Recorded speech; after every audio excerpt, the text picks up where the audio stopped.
Hey friends, Denise here. Here for our weekly devotion, but we're going to do things a little bit differently this week. Instead of looking at my face, I'm going to show you something that we're going to look at together and think about. So get excited. Here it is. So I'm bringing you a devotion this week from this book called Enjoying the Silence.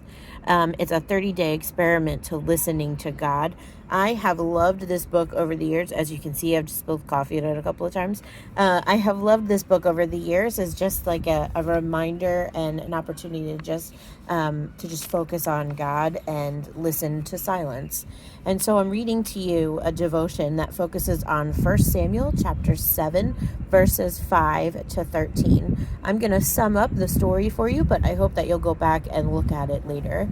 Essentially what's happening here is the Israelites have gathered with Samuel, their leader. Samuel is confessing to God all of the sins that Israel has done against God. And so Samuel is asking for forgiveness and leading them in a worship time where they confess to God. And as the Israelites are gathered, their enemies, the Philistines, hear that they are there. So the Philistines decide they're going to come and attack the Israelites. The Israelites hear that this is going to happen and they are scared. And so they tell Samuel, don't stop asking God for forgiveness, because maybe he will save us from this attack.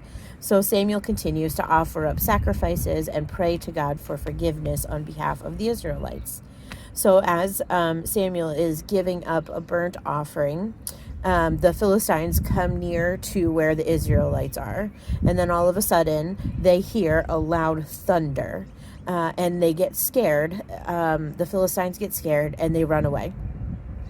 And God has saved them from an attack of their enemies. That is the short version of this story that I encourage you to go back and look at.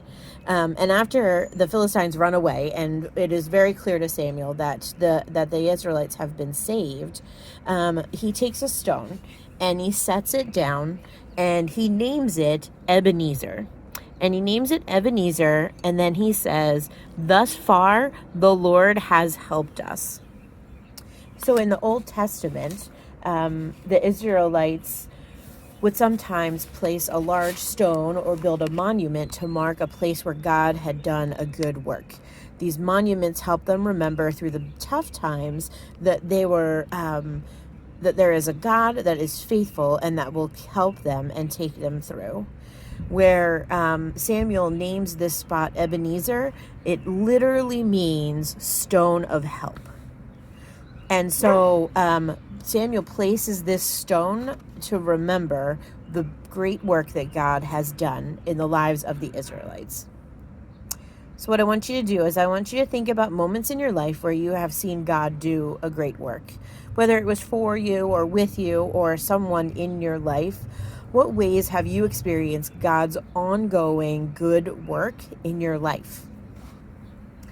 As you think about those moments, think about where it occurred. Did it occur in a retreat or a camp, in a especially meaningful worship service or a mission trip, or maybe it's just time alone or a painful experience? This moment where you saw God working that you think about, did it happen in a really good place in your life, or did it happen at a really hard time in your life? As you think about that, I would like you to just pick one way that God has worked and name it. Think about it and name it.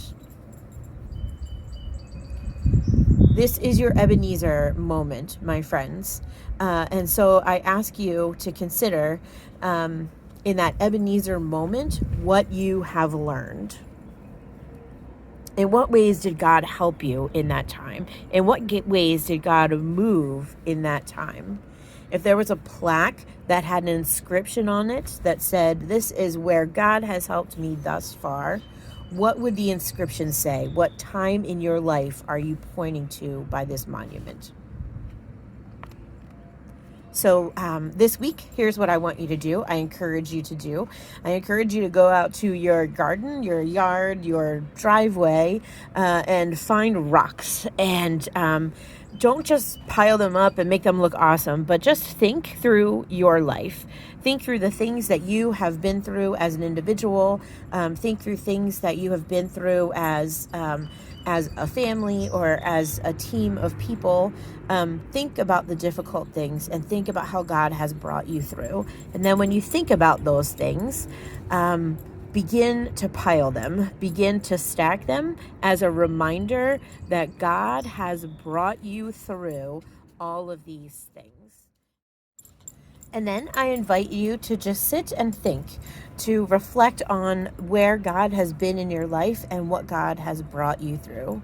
And then I want you to just think about the time that you are going through right now, whether it's a tough time, a desperate time, a good time, and think about where you are seeing God right now in this time in your life. God is with us. God is always doing a good work in our lives, even through the pain in our lives and the struggles. So I encourage you to find some rocks. If you can't find rocks, start jacking stuff up in your house, and make a monument to remember, a physical reminder of where God has taken you and how God has helped you thus far. Have a great week, my friends. Talk to you soon.